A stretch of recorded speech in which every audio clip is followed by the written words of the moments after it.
အားလုံးပဲမင်္ဂလာပါခင်ဗျာ Daily News Channel ကနေပြန်လည်ကြိုဆိုလိုက်ပါတယ်ဒီနေ့တင်ဆက်ပေးမှလေးကတော့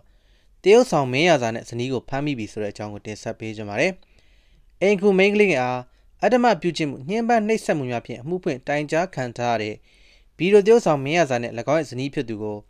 ကရင်ပြည်နယ်မြဝတီမြို့နယ်အတွင်းတွင် DKB အဖွဲ့မှယနေ့ညပိုင်းကဖမ်းဆီးမိခဲ့တယ်လို့သတင်းရရှိပါတယ်ကရင်ပြည်နယ်နယ်ခြားဆောင်တပ်မှ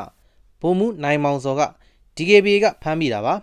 စုံစည်းမြိုင်ဘက်ကိုပြေးမယ်လို့ထင်ပါတယ်အကိုတို့လည်းဒီဘက်တက်လာတာသတင်းရလို့လိုက်ရှာပြီးတော့သူတို့က 7B006 ကားနဲ့ပါပဲခဏနေမြဝတီရဲစခန်းကိုလွှဲပါတော့မယ်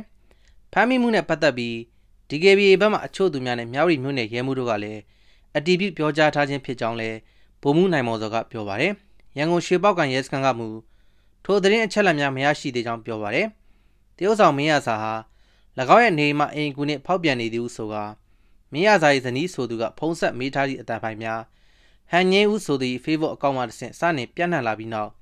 လူအများစိတ်ဝင်စားခဲ့ကြပါတယ်အဆိုပါဖြစ်ရတဲ့ပတ်သက်ပြီးအိမ်ကူမိန်းကလေးထံတွင်နှိပ်စက်ခံရမှုများမိန်းမကိုအားအဆက်ပြစ်ပတ်ခံထားမှုများရှိနေသည့်အတွက်